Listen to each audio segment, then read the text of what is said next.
Assalamualaikum warahmatullahi wabarakatuh. Alhamdulillah segala puji, sholawat serta salam semoga tercurah kepada junjungan kita Nabi Agung Muhammad Shallallahu Alaihi Wasallam. Semangat pagi anakku, bagaimana kabarnya? Sehat semua kan? Alhamdulillah. Alhamdulillah kita bisa berjumpa lagi. Meskipun kondisinya seperti ini, tetap semangat, tetap belajar. Kapanpun, dimanapun, kondisi apapun, belajar itu utama dan pertama. Pada kesempatan ini kita masih akan melanjutkan tentang iman kepada hari akhir, ya, bagian 2. Ini kemarin kita sudah bahas, ini untuk bagian 2-nya ya. Ini beriman kepada hari akhir. Kita kemarin sudah mempelajari tentang pengertiannya, sudah kita pelajari di bagian pertama. Lalu fungsinya kita sudah pelajari kemarin, fungsi beriman. Lalu dalil-dalilnya kita sudah pelajari. Lalu macam-macam kiamat juga kita sudah pelajari. Kemarin masih diingat-ingat ya, macam-macam kiamat dan lain-lain tuh. Tanda-tanda kiamat itu apa saja, kemarin kita juga sudah pelajari. Nah, untuk bagian yang kedua ini, kita akan mempelajari tentang peristiwa yang terjadi di hari akhir itu. Apa peristiwa-peristiwa yang terjadi di hari akhir itu? Ini yang akan kita pelajari pada bagian 2 ini. Kita juga akan mempelajari tentang perilaku beriman kepada hari akhir itu. Perilaku yang mencerminkan bahwa kita beriman pada hari akhir itu bagaimana. Ini kita pelajari supaya ini bukan hanya menjadi pengetahuan, tetapi juga bisa menjadi laku keseharian kita. Oke? Ini perjalanan hidup kita ya. Kita sebagai manusia ini. Ini lihat ini. Ini ada 1000 tahun di dunia. Itu sama dengan 1 hari di akhirat. Luar biasa ya. 1000 tahun sama dengan 1 hari. Ini coba Anda lihat. Allah itu menciptakan manusia itu pertama adalah ruhnya dulu. Jadi ruh semua makhluk hidup itu sudah diciptakan oleh Allah. Di alam ruh sana. Lalu ketika ada orang mengandung, itu ditiupkan di alam kandungan. Begitu sudah selesai mengandung, nanti dilahirkan di dunia. Dan kita hari ini, posisinya ada di sini. Ada di dunia ini. Ada juga yang sudah ke alam kubur ini. Alam kubur. Jadi sebelum kiamat itu terjadi, di 4 alam ini ada kehidupan. Ada alam ruh, ada alam kandung, ada alam dunia, ada alam kubur. Dan kita semua sekarang ini ada di alam dunia ini. Di alam dunia ini kita bisa melakukan sesuatu. Kalau di alam lain kita tidak bisa melakukan ya. Di alam ruh, di alam kandung tidak bisa berbuat apa-apa. Di alam kubur juga tidak bisa berbuat apa. Hanya di dunia saja. Nah, alam kubur ini adalah pemisah antara alam dunia dengan alam akhirat gitu ya. Nah, ini ada kiamat. Kiamat ini adalah peristiwa hancurnya alam semesta ini. Jadi setelah semuanya nanti pada saatnya alam semesta ini akan hancur. Hancur berantakan semuanya. Semuanya hancur. Nah, setelah semuanya itu hancur, kita melakukan perjalanan ke sini nanti. Ini semua sudah dimatikan oleh Allah, lalu kita dibangkitkan di sini. Ini rutenya. Dibangkitkan, setelah dibangkitkan, dikumpulkan Allah di padang mahsyar. Dikumpulkan, digiring untuk mendapatkan syafaat. Ketemu para nabi di sini, kita memohon syafaat. Setelah itu kita digiring lagi untuk melakukan peristiwa hisab, hitung amal perbuatan kita. Digiring lagi kita menerima catatan amal kita dengan tangan kanan atau dengan tangan kiri di sini. Lalu perjalanan selanjutnya di mizan. Mizan ini timbangan. Kita ditimbang amal perbuatan kita secara pasti dan secara yakin. Di sini tidak ada hapus-hapusan di sini. Serius ini, ditimbang betulan. Lalu perjalanan selanjutnya ke telaga, lalu melewati Shiratal Mustaqim. Ini Shiratal Mustaqim ini satu jembatan yang sangat tipis karena sampai sulitnya. Maka di sini akan ditentukan kita mau ke neraka atau mau ke surga melewati Shiratal Mustaqim ini ya. Ini adalah perjalanan hidup manusia. Jadi perjalanan di akhirat itu jauh lebih panjang daripada perjalanan di dunia. Di dunia itu hanya sementara, tetapi perjalanan di akhirat ini begitu panjang, ini begitu panjang, sampai sini, sampai ke surga atau neraka. Pasti akan datang. Kiamat itu apa? Kiamat itu adalah peristiwa besar atau hancur binasanya alam semesta beserta isinya, sebagai awal dimulainya kehidupan akhirat. Jadi kehidupan akhirat itu dimulai setelah kiamat itu terjadi, gitu ya. Itu. Kapan kiamat itu datang? Kiamat itu pasti datang. Itu rahasianya Allah. Tidak ada yang tahu selain Allah. Tapi pasti datang. Bahkan Nabi Muhammad sendiri tidak tahu kapan kiamat itu datang. Innas sa'ata atiyatun akadu ukhfiha litujza kullu nafsin bima tas'a. Sesungguhnya hari kiamat itu akan datang, pasti datang. Aku atau Allah merahasiakan waktunya agar tiap-tiap diri itu dibalas dengan apa yang diusahakan. Jadi nanti akan dibalas oleh Allah. Ini perjalanan peristiwa-peristiwa di hari kiamat. Yang pertama ini yaumul ba'ats. Setelah kiamat hancur tadi, maka orang akan dibangkitkan, yaumul ba'ats. Dibangkitkan oleh Allah Subhanahu wa taala.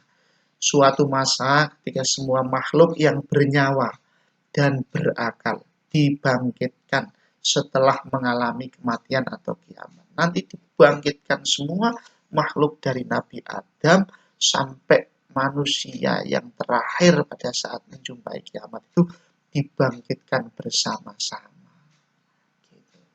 Manusia dibangkitkan oleh Allah untuk dimintai pertanggungjawaban selama hidup di dunia. Hanya di dunia. Selama hidup di dunia dimintai pertanggungjawaban. Karena dunia itu tempat amal, dunia yang lain misalnya alam barzah, alam ruh, alam rahim itu bukan tempat amal. Jadi yang dimintai pertanggungjawaban itu adalah kehidupan kita di dunia saat ini. Yauma yab'atsuhumullahu jami'an fayunabbi'uhum bima amilu. Pada hari ketika mereka dibangkitkan Allah semuanya, lalu diberitakan kepada mereka apa yang telah mereka kerjakan. Itu yaumul hasr atau yang disebut dengan padang mahsyar itu.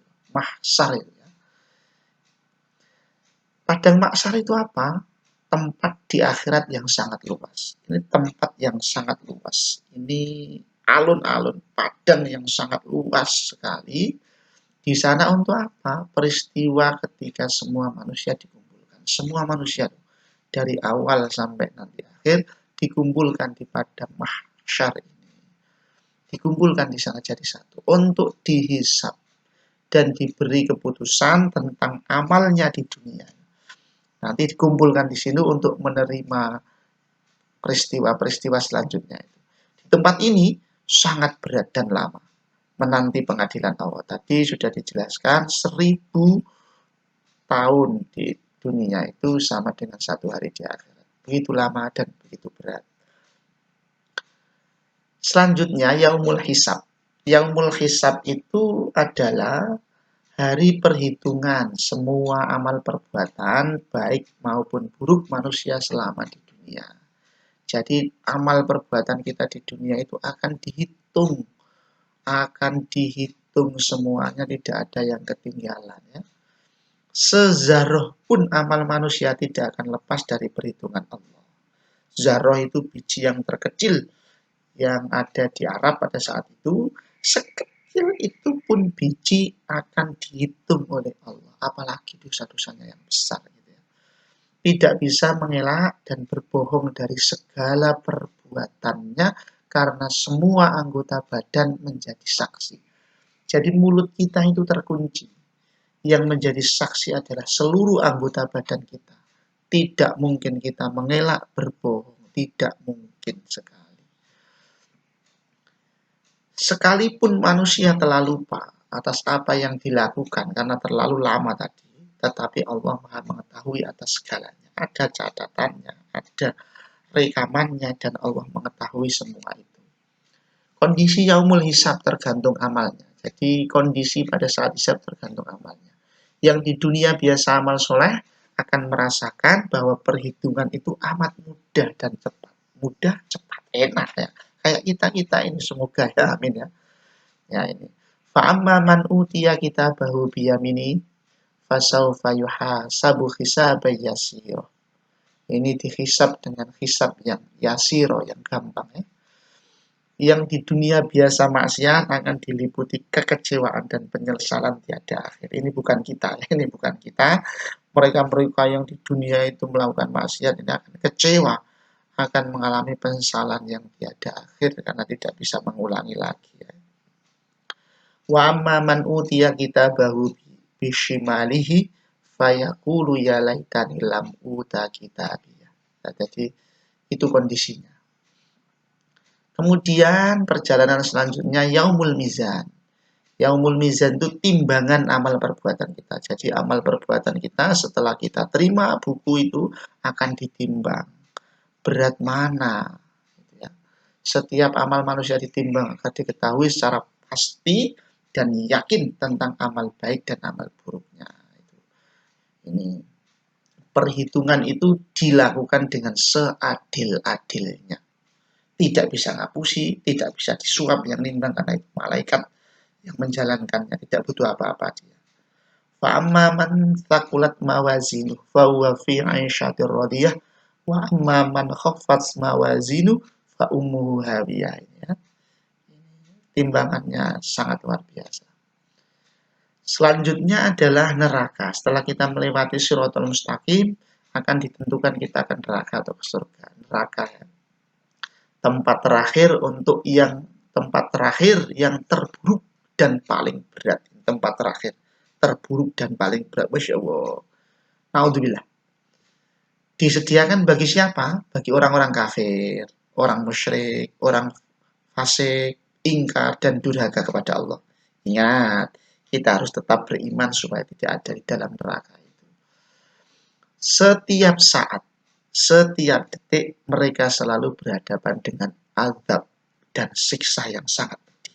Di neraka, detik-detiknya itu penuh dengan siksa. Masya Allah, berat sekali hidupnya. Sudah di dunia hidupnya berat, di akhirat berat lagi yang itu.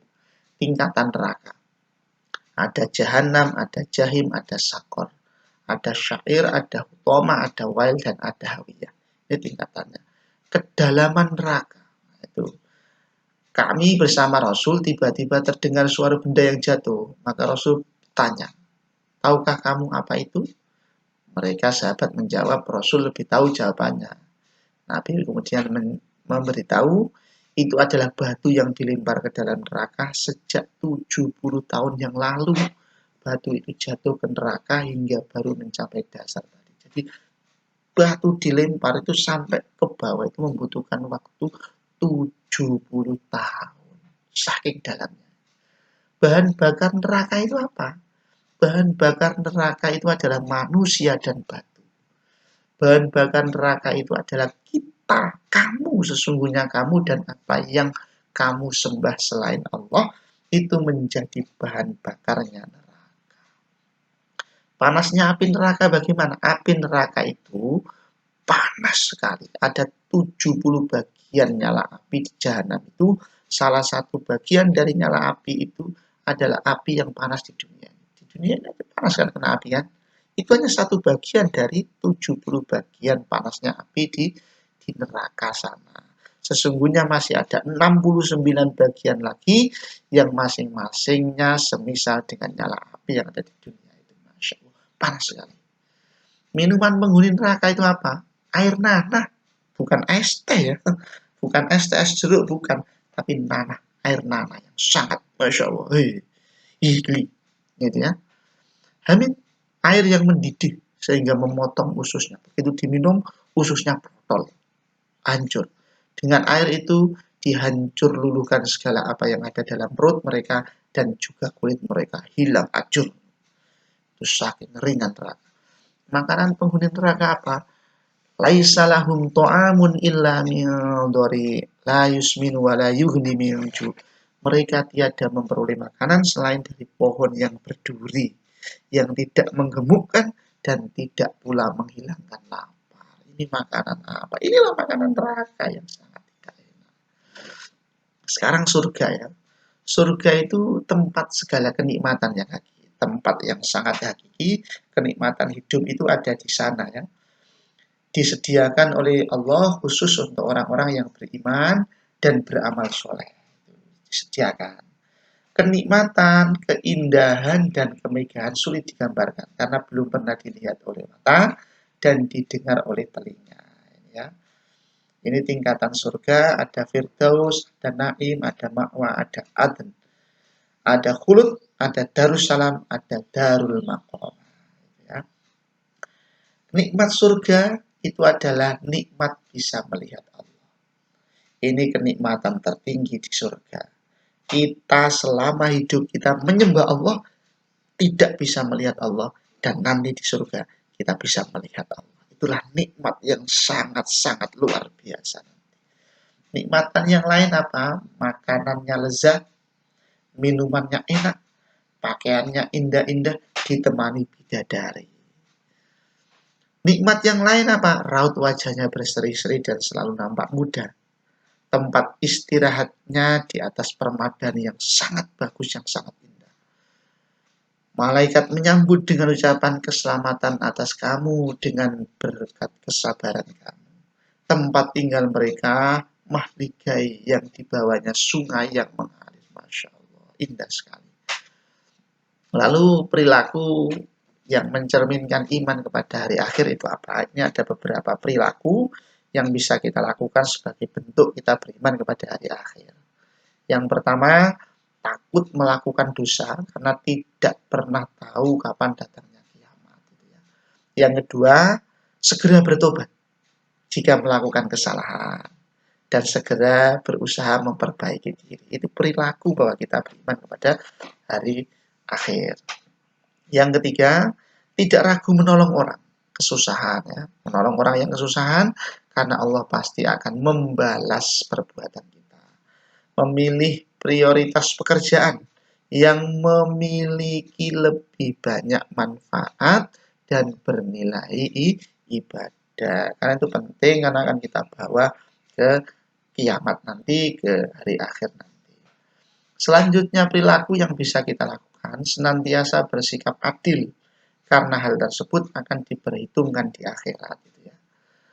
Senantiasa berniat bahwa amal ibadah dilakukan ikhlas dan mengharap ridhonya Allah. Yang ketujuh, yakin bahwa sekecil apapun perbuatan ada balasannya di akhirat. Yang terakhir, menyadari hidup di dunia hanyalah sebentar, maka harus berlomba-lomba untuk melakukan kebaikan itu. Ya, alhamdulillah sudah selesai materi kita. Semoga bermanfaat. Jangan lupa minggu depan kita akan melakukan evaluasi ulangan harian. Jadi mulai dari materi pertama untuk iman kepada hari akhir dan materi yang bagian 2 ini satu bab kita akan ulangan besok. Tolong dipersiapkan, dipelajari. Semoga bermanfaat. Kurang lebihnya mohon maaf. Assalamualaikum warahmatullahi wabarakatuh.